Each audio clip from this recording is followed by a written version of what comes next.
जाकिर नाइक के जैसे प्रचारक ऐसे सिचुएशन में ही ज्यादा ठोस दिखाई पड़ते हैं जहां इग्नोरेंस यानी अज्ञान की मात्रा भरपूर हो। ऐसों को अगर ऐसे व्यक्ति के सामने लाया जाए जिसने बाइबल और कुरान की पढ़ाई बारीकी से की हो तो वह इसे स्टेज पर खड़े होने नहीं देंगे। देखिए क्या होता है जब हम जाकिर नाइक के किसी क्लेम को बारीकी से नजदीक होकर देखते हैं। तो जाकिर नाइक का मानना है कि प्रभु यीशु ने यूहन्ना अध्याय 14 वचन 16 में मोहम्मद के आने की भविष्यवाणी की है। तुम न्यू टेस्टामेंट पढ़ते Gospel of John chapter number 14 verse number 16 में लिखा है कि I will pray to my father to send you a comforter who will abide with you forever. मैं कहूँगा खुदा से कि आपके लिए एक कंफर्टर, एक मोहसिन भेजे जो हमेशा आपके साथ रहेगा। आइए हम यूहन्ना अध्याय 14 वचन 16 को अपने लिए पढ़ते हैं। प्रभु यीशु कहते हैं, और मैं पिता से विनती करूंगा और वह तुम्हें एक सहायक देगा कि वह सर्वदा तुम्हारे साथ रहे। ध्यान दीजिए, प्रभु यीशु यहाँ पर परमेश्वर को अपना पिता कहते हैं। क्या मुसलमान अल्लाह को अपना पिता कहते हैं? बिल्कुल नहीं, क्योंकि कुरान के मुताबिक अल्लाह किसी का पिता नहीं है। इससे पहले कि हम इस वचन को एक्सप्लेन करें, इसका मतलब जाने, ये पहले से ही असल में इस्लाम का खंडन कर रही है। लेकिन हम फिर भी जाकिर को जहां जाने देंगे क्योंकि वे आगे चलकर अपने नबी को झूठा साबित करने वाले हैं और उसे एक्सपोज करने वाले हैं। तो डॉक्टर नाइक हमारे लिए इस वचन को जरा एक्सप्लेन कीजिए। Jesus Christ peace be upon him says in the Gospel of John chapter number 14 verse number 16 that I will pray to my Father to send you another comforter who will abide with you forever. That means Jesus Christ peace be upon him will not abide with the Christian forever. This new comforter, this new prophet who will come will abide with you forever. तो doctor Naik इस वचन को explain करते हुए कह रहे हैं कि प्रभु यीशु सर्वदा अपने मसीही लोगों के साथ नहीं रहेंगे, वरन ये जो नया नबी आएगा, नया सहायक आएगा, वह सर्वदा अपने लोगों के साथ रहेगा। तो ये वचन किसी नबी के बारे में बात कर रहा है, लेकिन ये बहुत दिलचस्प है क्योंकि ये वचन कहीं भी किसी नबी के बारे में बात नहीं करता है। लेकिन ये बात डॉक्टर नाइक हमें बताने की कोशिश कर रहे हैं कि प्रभु यीशु के कहने का मतलब क्या था। तो अब यहाँ बहुत सी ऐसी बातें हैं जो हम डॉक्टर नाइक के व्याख्या के बारे में कह सकते हैं। तो जाकिर नाइक यहाँ पर उस किताब का सहारा लेकर मोहम्मद को डिफेंड कर रहे हैं जो कि शुरू ही इस बात से होती है कि प्रभु यीशु खुदा है। आदि में वचन था और वचन परमेश्वर के साथ था और वचन परमेश्वर था। यही आदि में परमेश्वर के साथ था। सब कुछ उसी के द्वारा उत्पन्न हुआ और जो कुछ भी उत्पन्न हुआ है उसमें से कोई भी वस्तु उसके बिना उत्पन्न नहीं हुई। तो सारी वस्तुएं उत्पन्न हुई हैं, होंद में आई हैं इस शब्द के द्वारा। इस शब्द ने और क्या किया है?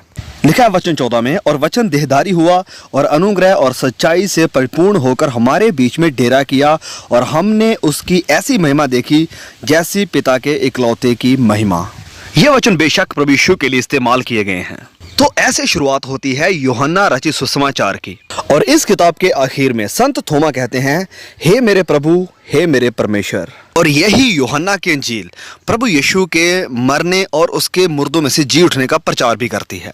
इस किताब को लेकर इस्लाम को सच्चा साबित करने की कोशिश करना मुसलमानों के लिए बहुत ही अजीब है। और यहीं पर तो दिखाई देता है अज्ञानता का वातावरण। लेकिन हम फिर भी इस सब को नजरअंदाज कर देंगे। इसी अध्याय में जिसको जाकिर नाइक यहाँ पर कोट कर रहे हैं, प्रभु यीशु कहते हैं कि मार्ग और सच्चाई और जीवन मैं ही हूं, बिना मेरे द्वारा कोई भी पिता के पास नहीं पहुंच सकता है। अजीब। और 99 में से अल्लाह के ये 3 नाम भी हैं, राह, सच्चाई और जीवन।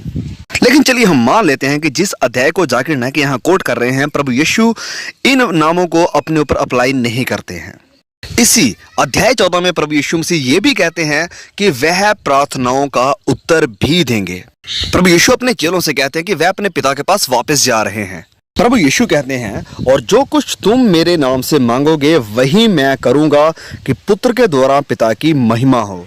क्या है ये? पिता और पुत्र प्रार्थनाओं का जवाब देगा जो कुछ भी उसके प्रेरित उससे मांगेंगे। क्या ये इस्लाम के जैसे दिखाई पड़ रहा है? बिल्कुल नहीं, लेकिन फिर भी हम इस सब को नजरअंदाज कर देते हैं। जाकिर नाइक हमें बताते हैं कि ये मददगार या सहायक मोहम्मद है।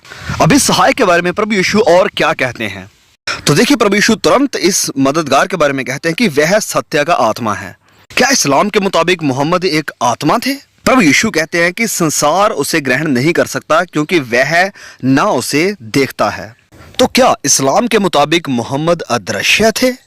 प्रभु यीशु पहली सदी के अपने चेलों से कहते हैं कि तुम उसे जानते हो। अब क्या वह मोहम्मद को जानते थे? यीशु ने कहा क्योंकि वह तुम्हारे साथ रहता है। अब क्या मोहम्मद पहली सदी के मसीहों के साथ रहता था और वह तुम में होगा? अब क्या मोहम्मद प्रभु यीशु के पहली सदी के मसीहों में था? यह सब कहीं भी मोहम्मद के जैसे दिखाई नहीं पड़ता है। लेकिन गैस व्हाट कि अगर आप ये सारे सबूत जाकिर नाइक के किसी भक्त को दिखा भी देंगे और उससे कहेंगे कि क्या यह कहीं भी मोहम्मद की तरफ इशारा कर रहा है, तो वह अपना सीना चौड़ा करके कहेगा कि हाँ बिल्कुल यह वचन मोहम्मद के बारे में ही बात कर रहा है। प्रभु यीशु यहां पर मोहम्मद के बारे में भविष्यवाणी कर रहे थे। तो इस अज्ञानता और मूर्खताई की दीवार पर अपना माथा फोड़ने से, जिसे कि जाकिर नाइक ने अपने भक्तों के दिमाग पर बनाकर रखा है, चलिए जरा उनके साथ सहमत हो जाइए for the sake of argument. आइए हम थोड़ी देर के लिए मान लेते हैं कि प्रभु यीशु यूहन्ना अध्याय 14 वचन 16 में मोहम्मद के बारे में ही बात कर रहे हैं। इतनी दया तो हम दिखा ही सकते हैं। लेकिन हैरानी की बात यह है कि इतनी सारी दया दिखाने के बावजूद भी डॉक्टर जाकिर नाइक इस्लाम का खंडन करते हुए मसीही को सपोर्ट कर जाते हैं। तो जाकिर नाइक सिर्फ अपने दावे को सच्चा साबित करने के लिए यूहन्ना अध्याय 14 वचन 16 को ही नहीं, वरन यूहन्ना अध्याय 16 वचन 14 को भी कोट करते हैं। तो डॉक्टर नाइक बताइए प्रभु यीशु वहां क्या कहते हैं? It's further mentioned in the Gospel of John chapter number 16 verse number 7. Jesus Christ, peace be upon him, says, "Nevertheless, I tell you the truth.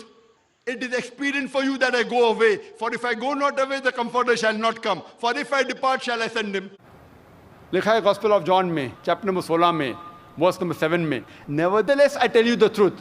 It is expedient for you that I go away. For if I go not away, the Comforter shall not come. For if I depart, shall he come." तो Gospel of John chapter number 16 verse number 7 में लिखा है, "Nevertheless, I tell you the truth."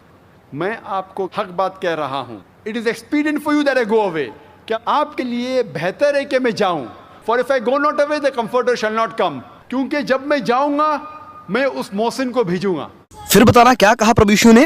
For if I depart, shall I send him? तो प्रभु यीशु के मुताबिक इस सहायक को कौन भेजने वाला है? For if I depart, shall I send him? Shall I send him? Shall I send him? Shall I send him? क्योंकि जब मैं जाऊंगा मैं उस मोहसिन को भेजूंगा, मैं उस मोहसिन को भेजूंगा, मैं उस मोहसिन को भेजूंगा। अब मुसलमानों के लिए एक छोटा सा सवाल कि मोहम्मद को नबी के रूप में किसने भेजा? हर मुस्लिम इस सवाल का जवाब बड़ी आसानी से देगा कि अल्लाह ने मोहम्मद को नबी के रूप में भेजा। तो इस्लाम के अनुसार अल्लाह ने मोहम्मद को भेजा, मतलब कि मोहम्मद अल्लाह के द्वारा भेजा गया था। अब प्रभु यीशु मसीह के मुताबिक और डॉक्टर जाकिर नाइक के मुताबिक, क्योंकि उसने इस वचन का इस्तेमाल किया है आधिकारिक भविष्यवाणी के रूप में कि सहायक को कौन भेज रहा है, मैं आपको याद दिलाना चाहता हूं कि प्रभु यीशु मसीह ने कहा, तो भी मैं तुमसे सच कहता हूं कि मेरा जाना तुम्हारे लिए अच्छा है, क्योंकि यदि मैं ना जाऊं तो वह सहायक तुम्हारे पास ना आएगा, परंतु यदि मैं जाऊंगा तो उसे तुम्हारे पास भेज दूंगा। तो इस सहायक को कौन भेज रहा है?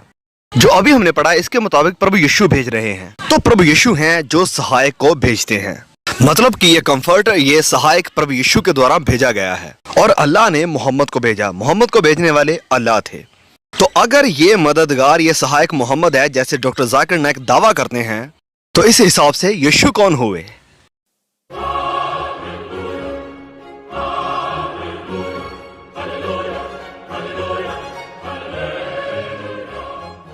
बहुत शुक्रिया डॉक्टर जाकिर नाइक ये मानने के लिए कि प्रभु यीशु ही आपका खुदा है, मोहम्मद का खुदा है और सारे मुसलमानों का खुदा है। अब जबकि डॉक्टर जाकिर नाइक ने पूरी तरह से ये प्रूव कर दिया है कि प्रभु यीशु ही मुसलमानों के खुदा हैं, तो वहीं हमारे मुस्लिम भाइयों के लिए एक दुविधा खड़ी हो जाती है। प्रभु यीशु खुदा है, लेकिन कुरान कहता है कि प्रभु यीशु खुदा नहीं है। अब बातें सिर्फ दो ही हैं। अब या तो मोहम्मद सच्चे नबी नहीं थे क्योंकि उन्होंने कुरान डिलीवर किया है जो कि झूठ बोलता और कहता है कि प्रभु यीशु खुदा नहीं है, और या फिर मोहम्मद एक सच्चे नबी थे जिन्होंने कि हो सकता है पहले ये प्रचार किया हो कि यीशु खुदा हैं और उसके बाद आने वाले मुसलमानों ने उसके इस प्रकाशन को बदल दिया है। अब डॉक्टर जाकिर नाइक के मुताबिक या तो मोहम्मद एक झूठे नबी थे और या फिर वह एक सच्चे नबी थे, लेकिन बाद में आने वाले मुसलमानों ने उसके द्वारा दिए गए कुरान को बदल दिया है। लेकिन मुसलमान ये मानना नहीं चाहते हैं कि कुरान बदल दिया गया है, इसलिए हम इस बात को इस नतीजे के साथ खत्म कर सकते हैं कि मोहम्मद एक झूठे नबी थे। अब जबकि मोहम्मद एक झूठे नबी थे, तो हम जाकिर नाइक के इस दावे को नजरअंदाज कर सकते हैं कि वह सहायक मोहम्मद है और हमें हर हालत में मानना पड़ेगा कि वह सहायक पवित्र आत्मा है। और आगे चलकर ये और भी बेहतर हो जाता है, क्योंकि प्रभु यीशु मसीह इस सहायक के बारे में हमें कुछ और बताते हैं। प्रभु यीशु कहते हैं यूहन्ना अध्याय 15 वचन 26 में कि परंतु जब वह सहायक आएगा जिसे मैं तुम्हारे पास पिता की ओर से भेजूंगा, अर्थात सत्य का आत्मा जो पिता की ओर से निकलता है, तो वह मेरी गवाही देगा। अब देखिए, यहां फिर ये आत्मा प्रभु यीशु मसीह के द्वारा ही भेजा जा रहा है।